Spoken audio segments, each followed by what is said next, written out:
All right, welcome in. Off and running a huge day in college basketball here today as more conference tournament games getting underway. We even have a couple of games that have already tipped off. Much more still to come here tonight.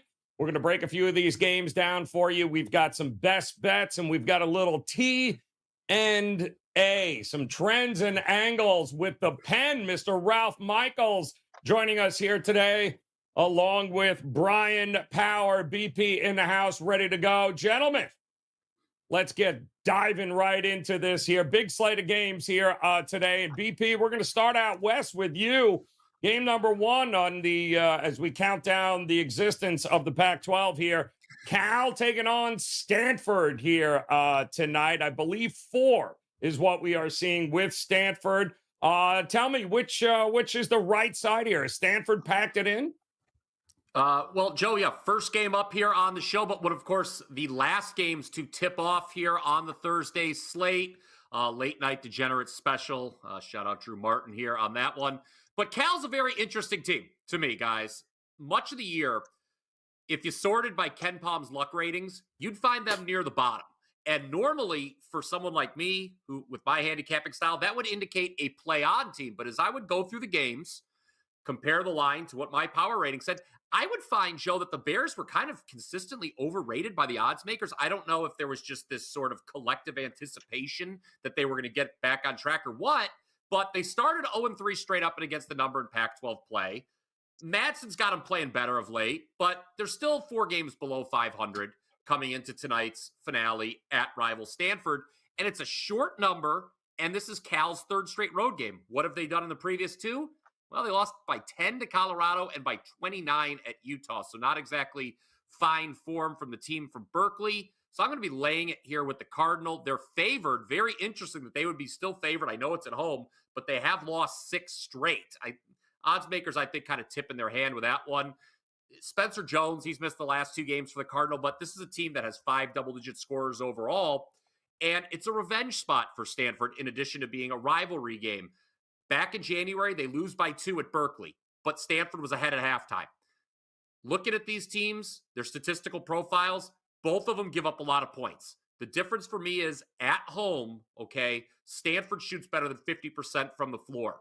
Another issue for Cal, they foul a lot. Stanford, they're a team that can make you pay for doing that. They're hitting 74% from the free throw line. To me, Joe, I look at this matchup. It's a spot where a desperate home team is going to want to create some momentum heading into the Pac-12 tourney, the final Pac-12 tourney. I will lay it with the Cardinal, would play it up to 5. All right. A little vote for Stanford here tonight in that one as we welcome in the pen. Ralph Michaels ready to roll here tonight. Ralph, the madness is upon us already here. And another interesting game with 2 teams hopefully are going to go dancing, but maybe not both here, as Oregon taking on Colorado tonight. And I don't want to say must win, but certainly a win would go a long way for both these teams. How are you looking at this one? Well, Joe, we should call this the WagerTalk Pac-12 show today. As you know, I'm going to the Pac-12, as is my best bet. But you look at Colorado. Colorado is clearly on the bubble, even though they're the number 3 seed in the Pac-12. We know that the Pac-12 tends to not get a lot of respect. So the teams are tied with identical records. So whoever wins this game will be at least one of the top 4 seeds to get that first round bye. So very important. Oregon, of course, at 19-10, likely has to make it to at least the Pac-12 finals or perhaps win it to get there. Again, Oregon is a team that went through a lot of transition this year. They had multiple players lost for the year early. They had to start playing a lot of younger kids or inexperienced kids. You look at point guard. They have a freshman at point guard. They have a freshman at power forward. So of youth. In Colorado, you have a team that is, in Colorado, yes, you have a team that has a complete home road dichotomy. When I look at Colorado as a big favorite, they have done great. Colorado as a favorite of 14 or more has gone 7-2 against the spread. But as a dog or a small favorite, they are just 6-14 ATS. They're 2-7 ATS run as a favorite, and they're 2-7 on the road with both wins coming as an away favorite. They're 0-4 as an away dog, losing by 16 points per game, failing to cover by 11 points per game. Now, this game just fell short of making my card because Oregon down the stretch has only gone 2-2 their last 4 home games straight up, and they have gone 0-4 ATS. But I look at Colorado, college basketball injuries are few and far in between. So you really can't get the same type of data that you do in the professional sports. But let's remember this Colorado team in their last 2 games, they were missing Williams and Hammond. Hammond's, in fact, missed the last 3 games. Both guys questionable for today. So if we're missing one of those, that makes this play a little bit stronger. Oregon, 7-0 straight up off a lot. 7-0 as a favorite off a loss, and 6-0 ATS off a loss as a dog or a favorite to 7. The only games they didn't cover were as a sizable favorite off a loss. So Oregon responding off that loss to Arizona. They did lose by 20. They were on the road. They won their previous home game against Oregon State. They finish off at home against Colorado and Utah. I do believe Oregon gets it done, and we'll see when it gets to Saturday. If Colorado loses this game, they're going to have a hell of a lot of pressure on him being a big away favorite at Oregon State. It might be another spot I'm looking to fade him again. All right, I like it there. A lot still to be determined there in the Pac-12 here. And if you guys noticed there on the bottom of the screen, you'll see a code called New Ralph there, guys. Remember that. We're going to show you how you can partner up here with Ralph. And 90% off sounds pretty good here. So wait just a second. We'll let you know how you can participate in that. But don't forget, if you're joining us for the first time here today, the madness has begun, and we have got you covered here at WagerTalk TV. Hit the subscribe button if you're new to us here, or even better, if you're joining us live on this Thursday, go ahead and click that thumbs up, hit that like button. We certainly appreciate it. There is a lot of college basketball still to be played here, and with the videos and the content we've got for you, it's all about making it a very profitable March Madness, and we're going to try to do that with a couple of best bets here, and we're going to kick it back to the one and only Bryan Power, ready to roll here, BP. So no doubt you're rolling on a 6-2 run here over the last couple of days, so congratulations there. We won't get into the NBA show, but I'm sure you cashed those tickets last night as well. But talk to me here about a best bet, because you going deep on the card here, my friend. We're going Lafayette versus Lehigh, huh? Tell us about it. Yeah, Joe, 6-2 the last 3 days overall. I have survived despite the many barbs you threw my way on the aforementioned NBA show yesterday. People need to check that out. That was a very fun 30 to 40 minutes of handicapping. But in addition to being 6-2 the last 3 days, I'm 67% in the NBA over the last month. Of course, this is March, so that means a big focus on college. Last March, I was number 3 with all college basketball. You go back 13 months, we're up on nearly 70 units, NBA and college combined.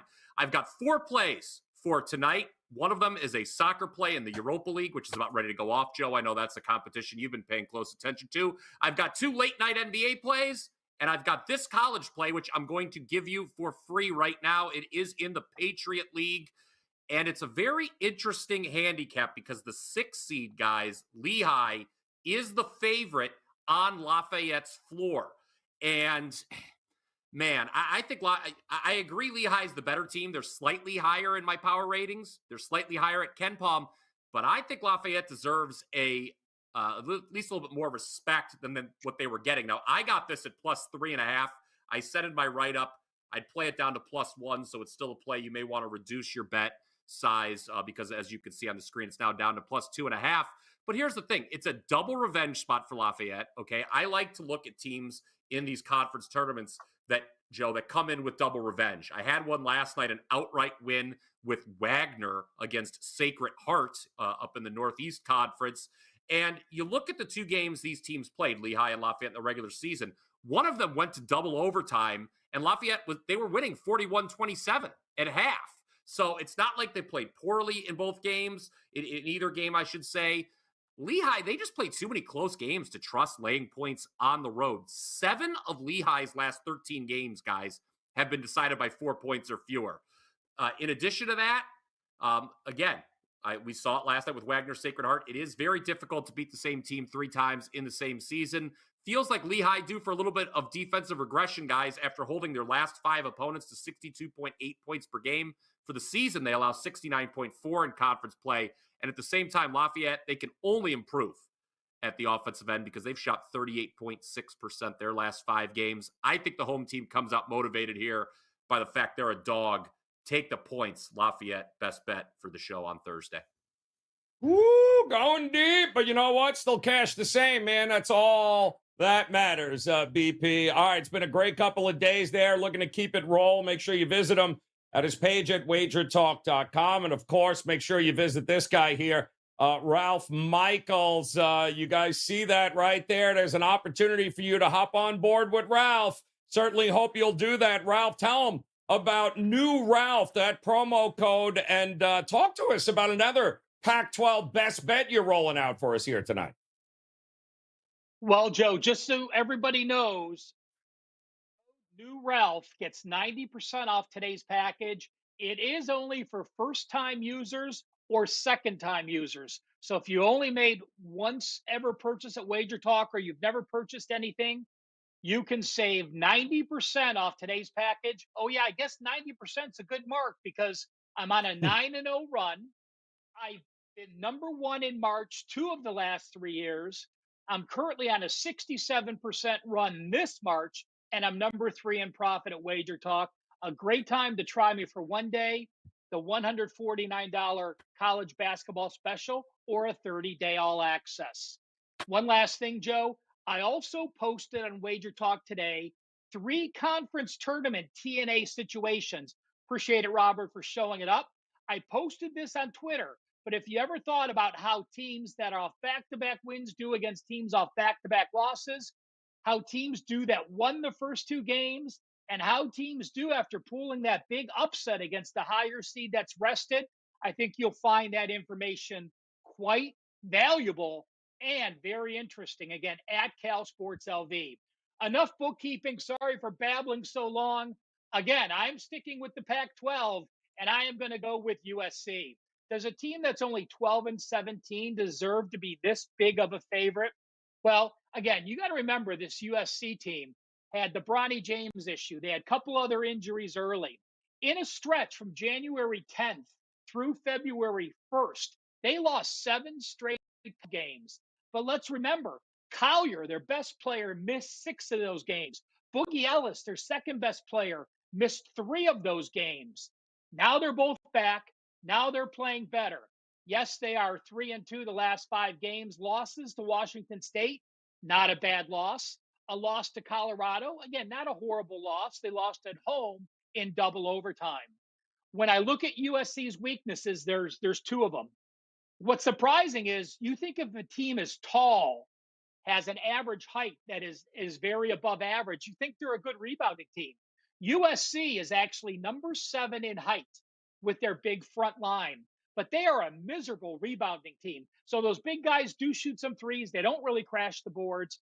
In the Pac-12, they're number 5 in offensive rebounding and number 12 in defensive rebounding.